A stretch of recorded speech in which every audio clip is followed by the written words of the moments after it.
I got a part-time job at a service station. I had a full-time job making Pale Mill cigarettes. So later on, I got a station and really started from there. It was probably 25, 26 years ago. I came back to Bowling Green and started my career with BKD, and Lester was already a longtime client, and Keystops, his company was. So I had a few interactions with him, as a staff person on the account, but I do remember going in and meeting him when we had a transition on the account, and I was going to start to handle the account for the company and his personal. I know he thought, this kid, is so young and has no idea what in the world she's doing, but it's okay. He took it in stride and said, that's fine, and we've had a long-standing relationship ever since. I came to Franklin in 1962 as high school principal here, and I think he came along about the same time, so that would be 56 years. When Lester Key was down at the truck stop and I was middle school principal, his children, Charles and Cindy, went through the school, and I kind of met Lester as a school principal and him as a parent. It's a good place to raise your kids. Cindy and Charles went to school here. Everybody calls Franklin the garden spot. You look in the community. You can go out here and everything's clean. Everybody takes pride. He knew how to work, and his wife knew how to work, and they worked together to manage the business they had. Just kind of expanded a little at a time, and so throughout the years he's been managed to accumulate things that just by hard work and good management. You know how you accumulate wealth, a little at a time. Lester always said that buy all the land you can find because they're not making it anymore and they can't stretch it. When I think of who is a true entrepreneur, well, I'm not sure I could find another candidate any more qualified than Lester Key. He started his business over 50 years ago, as I understand it, because quite honestly, it was well on its way by the time I got involved in the relationship. But, started from scratch, absolutely had an idea and decided that he wanted to go into business for himself.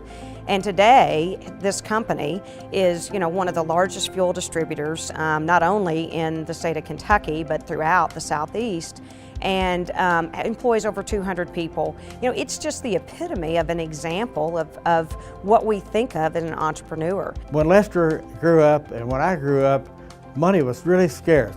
And we've talked about this many times, and we've laughed about it a lot of times. Money was hard to come by.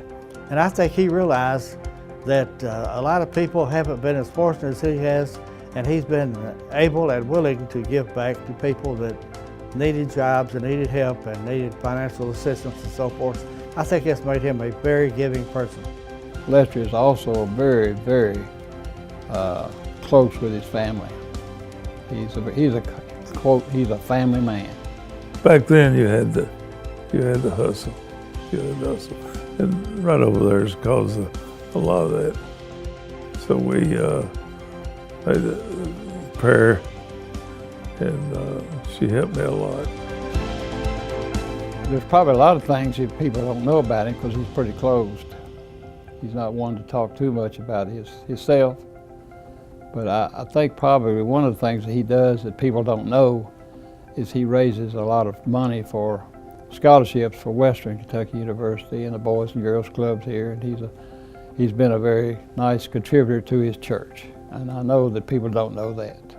He's helped, like I said before, he's just helped the entire community and area through his giving and affording jobs to young people, get them started in their work areas and getting them a career started. And he doesn't forget them. Once they're with him, he would continue to keep them or check on them throughout their life and make sure things are going well for them. You've got to give back. You got to give back to the community.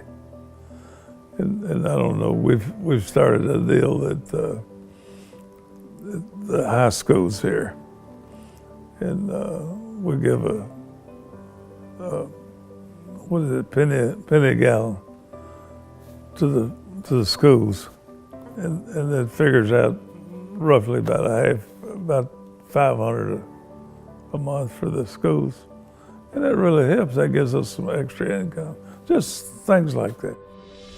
I'd like to wish Lester many years ahead. I know he's been struggling with some health issues, but by the grace of God and His blessings, he'll make it. And I thank him for all the service he's rendered in our community and to this region. Hey Lester, congratulations buddy. And remember all the good times we've had? They have just started. And we're going to have a super day, and you're going to enjoy this day. And you know I love you, and we'll be seeing you soon. Well, congratulations, Lester. I am so excited that you are being inducted into the Junior Achievement Hall of Fame. I know that you are sitting here going, I don't really like all these people talking about me. That's not your nature. It's not how you are, but you truly deserve it. And I'm so excited to see you honored as just a terrific leader in our business community, but also somebody who has learned to give back and be a part of our South Central Kentucky business world for many, many years. Congratulations to you. And you're my second dad in the world, and it is so exciting for me to see you honored for this prestigious award.